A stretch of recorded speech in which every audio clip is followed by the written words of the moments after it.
नमस्कार मेरे प्यारे साथियों, एकेडमी ऑफ टीचर्स में आप सभी का स्वागत है।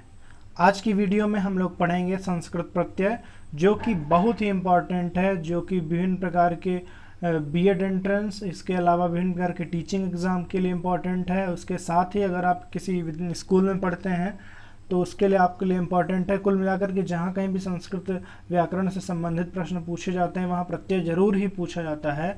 तो ये वीडियो आप सभी के लिए महत्वपूर्ण हो जाएगा और मुझे पूरी उम्मीद है कि इस वीडियो में आप लोगों को इस कॉन्सेप्ट को समझने में आसानी होगी कि किस प्रकार से प्रत्यय पूछे जाते हैं और दिखते के शब्द कैसे हैं लेकिन उनके में प्रत्यय कुछ और होता है। तो आइए बिना किसी देरी के शुरू करते हैं, देखते हैं क्या है प्रत्ययों का कमाल और किस प्रकार से शब्द जो है प्रत्यय लगने पर किस प्रकार से बदल जाते हैं। आइए शुरू करते हैं। तो दोस्तों पहला प्रत्यय है गृहीत्वा में कौन सा प्रत्यय है? तो देखिए गृहीत्वा जो शब्द है उसमें ग्रह धातु है और ग्रह का मतलब होता है ग्रहण करना, ठीक है, और उसमें क्त्वा प्रत्यय लगाया गया है तो बनता है गृहीत्वा। इस प्रकार से आपने देखा कि ग्रह था उसमें क्त्वा लगा, गृहीत्वा कैसे बन गया। कुल मिलाकर के प्रत्ययों को लगाने से शब्द जो है एक नए ढंग से बन करके आते हैं जो कि बहुत ही मज़ेदार होते हैं। दूसरा प्रश्न है गत्वा में प्रकृति प्रत्यय बताइए। तो देखिए गम धातु होती है, गम धातु एक होती है और उसमें अगर हम क्त्वा प्रत्यय लगा देते हैं तो गत्वा बन जाता है। तो इसलिए यहाँ पर जो सही विकल्प होगा वो होगा गम धन क्त्वा। प्रकृति होता है, प्रकृति बोलते हैं हम लोग ये जो धातु होती है और प्रत्यय तो जो पीछे लगता है। तो इस प्रकार से गम धन, तो सॉरी ये नहीं, ये होगा गम धन क्त्वा प्रत्यय होगा। ठीक है दोस्तों, अगले प्रश्न पर देखते हैं। आगत्य में कौन सा प्रत्यय है? तो देखिए दोस्तों जब ना वैसे तो उपयोग किया जाता है क्त्वा का प्रत्यय, लेकिन अगर धातु के पहले कोई उपसर्ग लगा दिया जाए तो वहां पर फिर लैप प्रत्यय हो जाता है। तो यहाँ पर आ उपसर्ग है और गम धातु है और क्त्वा प्रत्यय है, सॉरी आ उपसर्ग है, गम धातु है और लैप प्रत्यय है तो हो जाता है आगत्य। ठीक, अगर यहीं पर अगर आना होता तो हम लेप न लगा करके क्त्वा लगाते तो बन जाता गत्वा, लेकिन यहाँ पर आ उपसर्ग पहले लग गया है इसलिए आधन गम धन लेप होगा तो बन जाएगा आगत्य। इनको आप याद रख लीजिए, ऐसे डिफरेंट टाइप के एग्जाम्पल से आपको मिलेंगे तो आपको याद करने में कठिनाई नहीं होगी। और ये अभी तो हमने सिर्फ एक एक दो दो एग्जाम्पल लिए हैं हर प्रत्यय के। आप लोगों को और एग्जाम्पल देखना है तो आप हमारे टेलीग्राम चैनल पर जा सकते हैं, वहाँ पर हम आज अपलोड करेंगे तो वहाँ पर आप और बहुत सारे एग्जाम्पल्स देख सकते हैं। अगला जो प्रश्न है विस्मृत्य में कौन से धातु है? तो देखिए विस्मृत स्मृत धातु होती है एक, ठीक, और उसमें अगर हम पहले लगा दिए उपसर्ग तो वी, तो ये हो गया विस्मृ, और इसमें बना लगा दिए लेप प्रत्यय तो ये हो जाएगा विस्मृत्य। इस प्रकार से बनता है विस्मृत्य। तो विस्मृत में कौन सी धातु है? तो विस्मृत्य में धातु होगी स्मृ।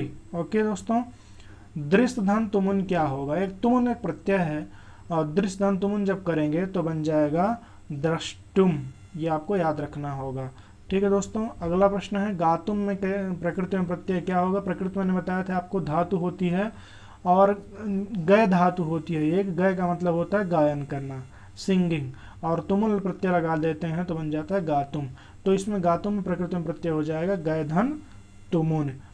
अगले प्रश्न पर चलते हैं दोस्तों, तीन प्रत्यय युक्त शब्द कौन सा है? तो देखिए दोस्तों तीन प्रत्यय जब लगाते हैं तो बनता है जैसे कृति, मति, गति, ऐसे शब्द बनते हैं। तो इसमें कृति युक्त जो होगा वो तीन प्रत्यय युक्त शब्द होगा। इसमें प्रकृति और प्रत्यय देख लीजिए, कृ धातु होती है इसे प्रकृत कहेंगे और तीन प्रत्यय जब इसमें लगा देंगे तो हो जाएगा कृति ही। ओके दोस्तों, लेकिन अगर कृति ना होता वहाँ पर कृतः होता या कृतम होता या कृता होता तब वहाँ पर क्ता प्रत्यय लगता। ठीक है, आगे बढ़ते हैं। पुष्टि में प्रकृति प्रत्यय बताइए। तो देखिए एक धातु होती है पुष, पुष धातु होती है और तीन प्रत्यय होता है तो बन जाएगा पुष्टि। पठितव्यम में कौन सा प्रत्यय है?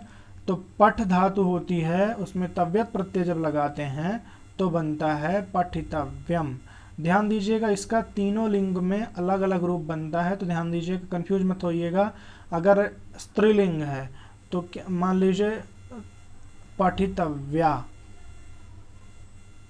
अगर पुल्लिंग है तो बन जाएगा पठितव्यः, पठितव्यः बन जाएगा, और स्त्रीलिंग है तो पठितव्यम बनेगा। इसी प्रकार से लेखितव्या, सेवितव्या, सेवितव्यः, सेवितव्यम, इस प्रकार से बनेगा। तव्यत प्रत्यय शब्द विभिन्न प्रकार के लिंग में अलग अलग हो सकते, मतलब उनका अलग रूप बनेगा, पर रहेगा तव्यत प्रत्यय ही। तो पठितव्यम में तव्यत प्रत्यय है। आज का अंतिम प्रश्न दोस्तों, त प्रत्यय युक्त शब्द कौन सा है? तो पठितः। पठितः जो है वो आपका पठतः नहीं होगा, पठितः होगा। इसी प्रकार से बनेगा लिखितः, इसी प्रकार से बन जाएगा शयितः। ठीक है दोस्तों, इस प्रकार से शब्द जो बनेंगे तो वो हो जाते हैं क्ता प्रत्यय युक्त शब्द होते हैं। ये दोस्तों प्रत्ययों का पहला पार्ट था। दूसरा पार्ट हम जल्दी आप लोगों को अवेलेबल कराएंगे। और ये जो आपको इसमें 5-6 प्रकार के प्रत्यय मिले हैं, इन सभी प्रत्ययों के और ज़्यादा उदाहरण देखने के लिए आप हमारा टेलीग्राम जो चैनल है उसको ज्वाइन कर लीजिए, और वहाँ से आप PDF प्राप्त कर लीजिए, उनकी प्रैक्टिस कर लीजिए। उसके बावजूद अगर कोई कन्फ्यूजन होता है तो आप हमें ज़रूर बताइए। आप हमारे इंस्टाग्राम के थ्रू आप हमें अपना डाउट क्लियर कर सकते हैं, या आप टेलीग्राम पर भी मैसेज कर सकते हैं। उसको आपको रियल टाइम आपको डाउट क्लियरेंस आपको फैसिलिटी अवेलेबल होगी। तो दोस्तों अगर आपको ये वीडियो पसंद आया हो तो इसे लाइक कर लीजिएगा, और अपने दोस्तों के बीच भी शेयर करिएगा ताकि सभी लोग इसका फ़ायदा उठाएं। और अगर अभी तक चैनल पर नए हैं तो इसे सब्सक्राइब कर लीजिएगा ताकि आपको फर्दर अपडेट्स मिलती रहें। हम इसमें पर डे वीडियोस अपलोड करते हैं, इसमें संस्कृत ग्रामर के, इसके अलावा इंग्लिश ग्रामर के, और इसके अलावा आप टीचिंग एप्टीट्यूड से रिलेटेड या टीचिंग एग्जाम से रिलेटेड डिफरेंट टाइप के कंटेंट आपको इसमें अवेलेबल कराए जाते हैं। तो आप हमारे चैनल के साथ जुड़िए और ऐसे ही सीखते रहिए। तो आज के लिए दोस्तों इतना ही, धन्यवाद।